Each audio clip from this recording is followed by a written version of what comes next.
So let's start off with my first ever pair of rollerblades. So I feel like I've told this story a million times before, but the whole reason I ever got rollerblades in the first place was because of the cartoon Mega Man NT Warrior. The main guy in there used to rollerblade around, and I wanted to be like that as a kid, so I saved up my pocket money to go buy some secondhand rollerblades.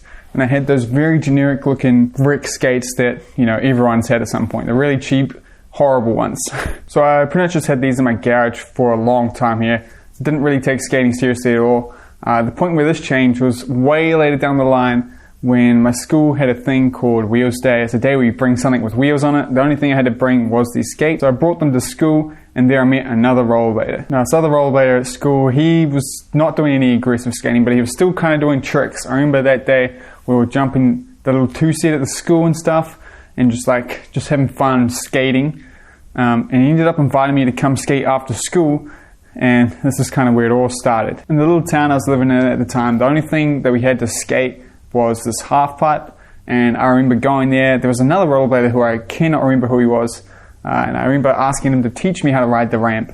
And I remember really struggling with just rolling and 180, going back and forth on the ramp, because the brake on my skates would hit the ramp. I remember leaving a mark and always tripping over because I just couldn't do it. Eventually, me and the guy that I met on Wheels Day, we found out the actual name for the type of skating we want to do because of YouTube. We stumbled across all these aggressive rollerblading videos with that in the title. The one I remember in particular is Alex Brosco's KFC, one of them.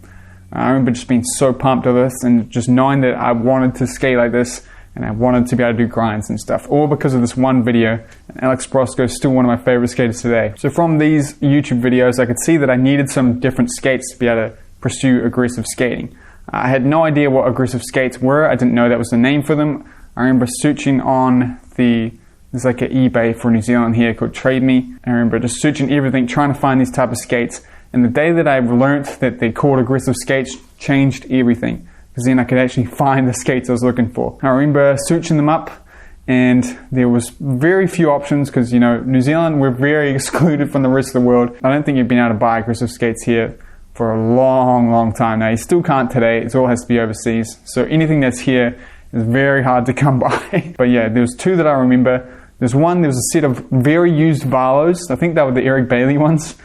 That I wanted so bad, and someone was trying to sell them for about $300 New Zealand, which is super overpriced. I'd barely pay that much for new ones. But there was another one, which is the ones I ended up convincing my parents to get me, and that was some RBs, these ones that I think are so ugly, but they were a really good price. I think I got them for like under $50, and this went on to be my next skate. So these were my first ever aggressive skates. And I didn't really like them. I thought they were ugly, and I was kind of ashamed of them. I remember wearing these horrible baggy jeans, just trying to cover them up. But I did end up learning a lot of things on these skates, including my first grinds. I remember one day just sitting out saying I was gonna learn how to grind. I went to a curb with no wax, and I'm not talking like a nice square painted curb like you see people actually skate. This was one like the most ones here in New Zealand. It's on a slope like this, and it's rough like the road. I remember just sprinting up to it as fast as I could and jumping onto a front side and just destroying my skates pretty much. Eventually I did end up building a little box at home out of leftover wood that my dad had, and this is where I actually ended up learning how to do front sides as well as Marchios. But I was cursed with the fact that I was stepping onto everything. I had no one to tell me that that's not how you should be doing grinds, and I didn't even know what the names of grinds were at the time. I think I got most of the grind names from the PS2 game Aggressive Inline, and a lot of them are wrong, like the animations don't perfectly line up. Eventually though, while doing grinds, I ended up actually breaking the cuff off these skates. My dad managed to fix them for me by just bolting it back on with whatever bolts he had, but it meant I had this massive bolt sticking out on the outside of my sole foot, which just used to catch on everything and just break over and over again. So this meant I needed to get some new skates. So I went to the same place I got the last skates from, which is Trade Me, and ended up finding some better skates, and they were actually some K2s. I have no idea what the name of them were. I've never seen them again since, but these skates changed skating for me in the fact that I actually really liked the way they looked. I was proud of these skates and I wanted to show them off. But sadly, they were a very weak skate. While skating this skate, I used to go into the city to skate the actual skate park once a week whenever my mum went grocery shopping, and during one of these days, I finally met some other aggressive rollerbladers.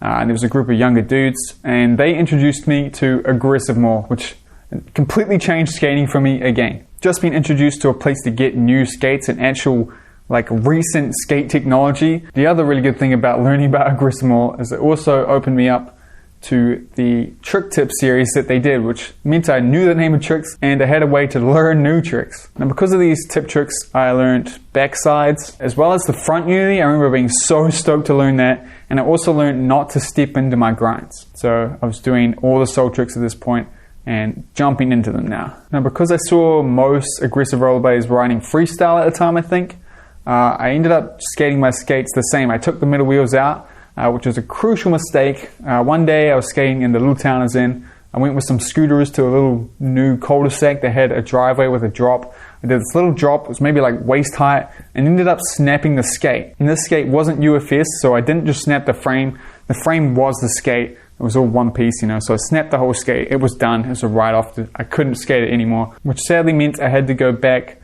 to my RBs with the broken cuff because that's all I had. But I wanted to change them up, so I decided to spray paint them black, which was the worst thing you can ever do. Never ever spray paint your skates. It's never a good idea. It's always going to chip off and look terrible.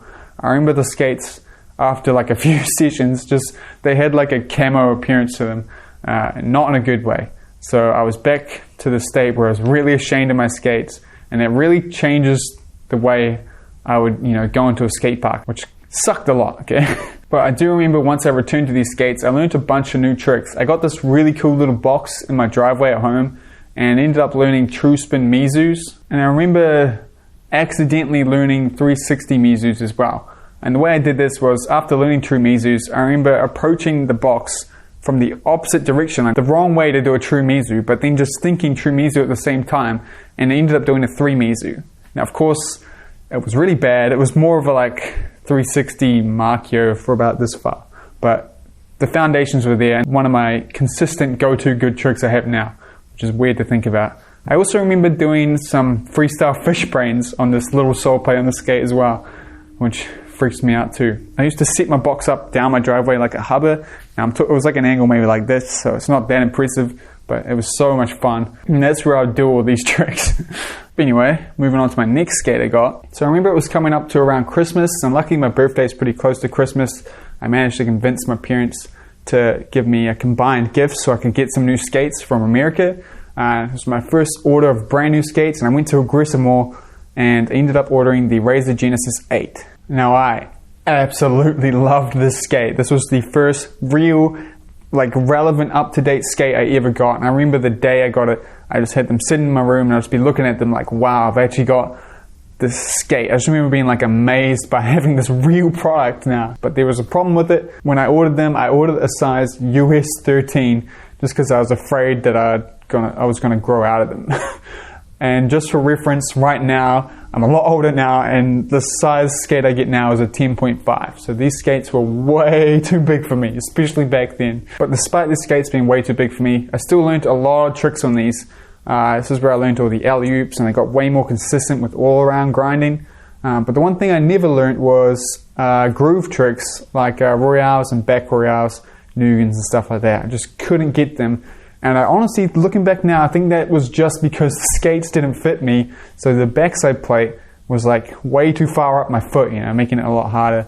But who knows? Those tricks are also just really hard to learn for some people. So I do remember learning better spins as well on these. I remember finally getting 540s. I couldn't tell you how I learned them. Learning new spins is impossible. People ask me all the time, how do you learn new spins? I've fluked every single max spin I've got. I've always done every single one by accident, and I couldn't tell you how I did it. Now looking back at the Razor Genesis, I can't stand the boot. I think it's too big, chunky, and ugly. That's just my thoughts. I really like the SL a lot better. I think it's a lot cleaner looking. But it is a really solid skate, and it probably is the reason why I can do a lot of the tricks I do today. But while skating the skate, I also met a bunch of older rollerbladers, dudes who really knew what they were doing, and they saw me skating these massive skates and knew that something needed to change. And that led to the next skate I got. So for my next skate, I got super lucky in the fact that I knew someone who was sponsored. I think he was the only one in the country that was sponsored at the time, and it was because he went to Australia and got sponsored and came back. He ended up giving me some skates. He gave me, I'm pretty sure, not 100% on this, but it was the Chris Haffey Remz skate, so I changed to Remz. And now these skates were actually in my size, so that changed a lot of things for me. On this skate, I actually ended up learning groove tricks. I remember just suddenly unlocking how to do royales, as well as Nugans. I just remember one day trying it and it just worked.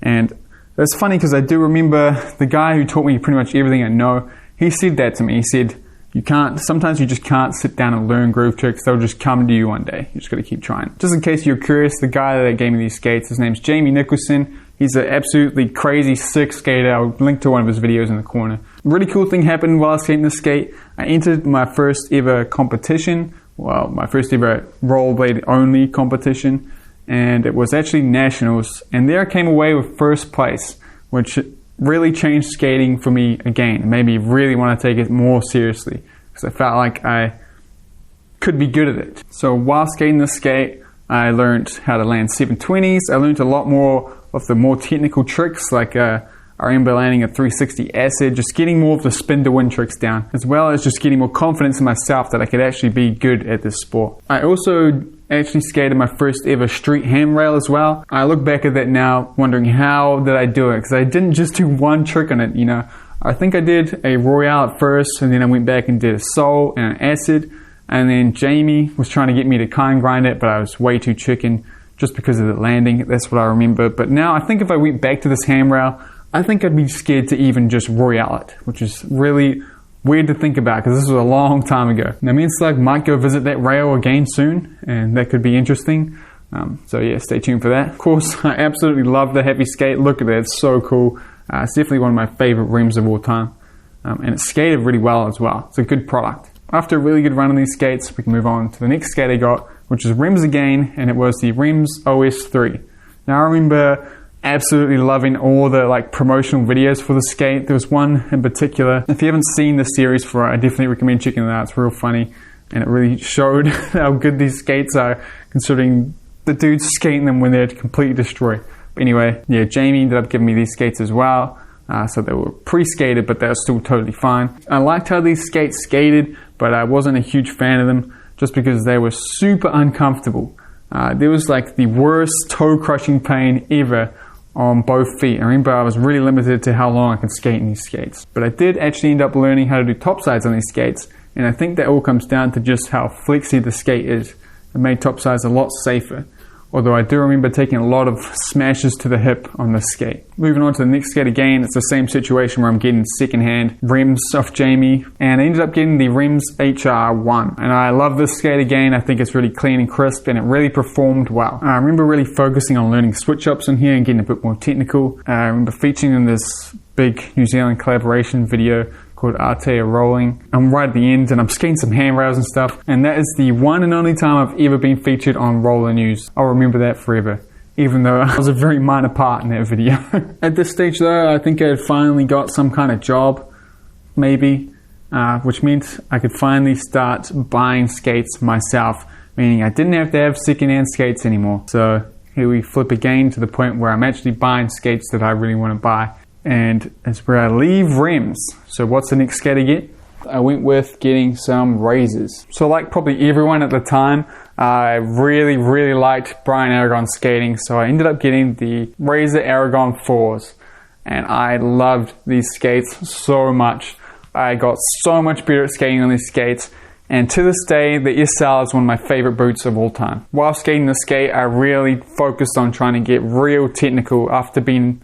My light. Oh wow, you're just gonna have to put up with that, okay. After being really inspired by Sean Calso and the Calso brothers with their super tech talk to Markio stuff, I really wanted to skate like that, so I focused on that. But I also really focused on getting out of the skate park and skating street. Mainly because I wanted to make a really good, solid edit to hopefully get sponsored. So I banned myself from going to the skate park for this whole period. I only street skated trying to put together this part.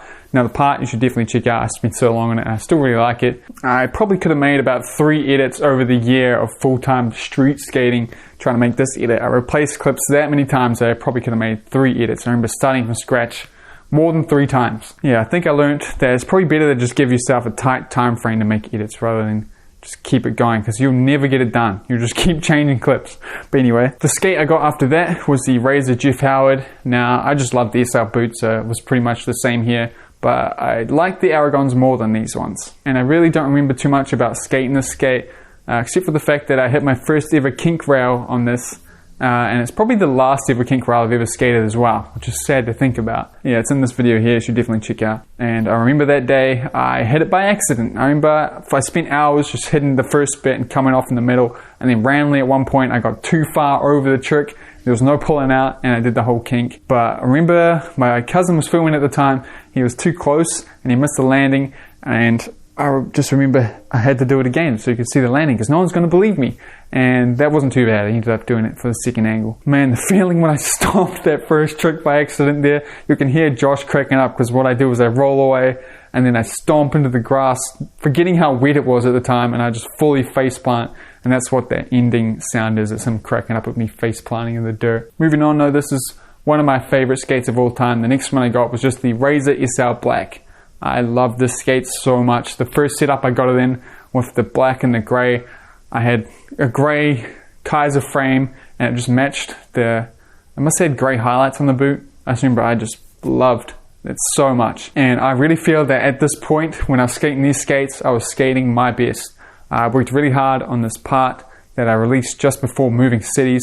It's called Sanity Check, and I'd really appreciate it if you check that out as well, because I still am really proud of this edit. I do remember around that time though, seeing, it must have been like Mushroom Blading or something on Facebook, saying that Roces is copying the color scheme of Valos, with just like the boots looked pretty much identical, except obviously the Valos are a lot smaller and sleeker looking. And that made me wonder if the reason I liked the SL so much was just because it looked like the M12. But anyway, moving on to my next skate. The next one I got was the Razor Sneaky Pro skate, and it's the SL, so I absolutely love this boot as well. But I really stopped taking skating so seriously while skating this skate. I had a lot less time. I was in uni at the time, and yeah, skating took a bit of a back seat in my life. So the whole year it just felt like I was playing catch up with this last year where I really pushed myself hard. But I still really enjoyed this skate, and I still got some really cool clips with Slug. Moving on to the next skate, there's definitely a Razors trend here. This skate I feel really mixed about, and this was the Razor Shift, the first one. The reason I'd say I really like this skate is because it really opened my eyes to the whole potential of skating, all the options in skating, all because of that simple frame switch. Being able to change from an anti-rocker setup to a big wheel flat setup really showed me how different skating can feel between those two, because it was happening back to back. This is probably one of the sole reasons I decided to stop skating anti and skating flat, because I mean, I've said this a million times, just rolling around with a flat setup is just so much more fun than rolling around with an anti-rocker setup. You're always rolling around more than you're doing grinds. I think you should prioritize how rolling around feels over how grinds feel, because even if you only do grinds at the skate park, you're still skating up to the ledge for longer than you're grinding the ledge. And I was willing to put in the work to be able to do my tricks on a flat setup anyway. But a reason I'd say I don't like these skates is because they put me off Razors. It was really twisty feeling, really like loose and unresponsive feeling, and it made me want to get a nice solid one-piece boot just so I could feel like I was more in control of my skate and it wasn't falling apart underneath me in grind. The Shift also, in a way, was the reason this channel exists. It was one of the first videos I made just because I wanted to talk about the problems I had with the instant frame change thing. It was a review I put up. That's one of the sole reasons why this channel is where it is today, which is really scary to think about. If I didn't get those skates, would this channel exist right now? But anyway, now that I'm put off Razors, let's move on to my next skate. So, because at the time my favorite skate of all time was the Razor SL Black, and I thought maybe subconsciously the reason I liked it was because it looked like the M12 or the V13 at the time. I thought I should get some Valos, but you know what happened as soon as I went to look into that? John Julio posts that Valo is ending and shutting down. Luckily though, you all know what happened. John started his own independent company called Dem, so that's what I ended up getting. I got some Dem 908s, the version 1s, and I still have them. Here they are. I'm not a fan of this skate. I know they've improved a lot since the version 1 here. I remember this one, it really didn't last me long at all. I destroyed it. I didn't like how loose it could feel. You know, I'm fine with those things. I get it. It was a cheap skate, and it was the original one. But the thing I didn't like the most is just the shape of the sole plate.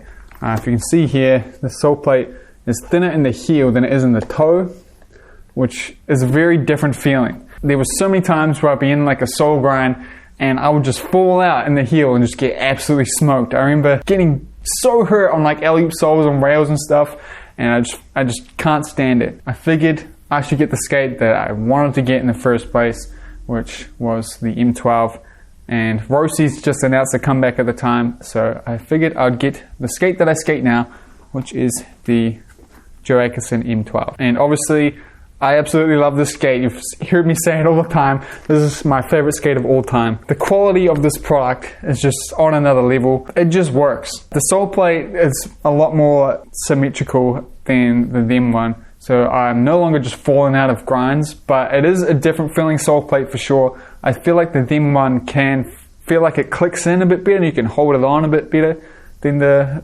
M12. The M12 is a bit smaller, so you're kind of always kind of floating there, but it never gives you a false locked in sense that I would always get on the Them. And because the Them skates still use that same sole plate today, I don't have any interest in trying the newer Them skates, even though they look so sick. And now you're caught up to where I am today. I've already ordered some new skates and I will be doing a live unboxing, so make sure you hit that bell if you want to catch that. Don't get your hopes up too high though, you're probably going to be pretty disappointed with the skates I got. But anyway, this video is way too long, I can already tell, even though this is the fourth time or the third time I'm filming this. So if you're still here, thank you so much for listening to my stupid story. I would absolutely love to hear your guys' story. Let me know in the comments. Maybe summarize a bit because I can see that being a bit of an essay, but I would love to hear what skate you started out on and how you got to the skate you're at today.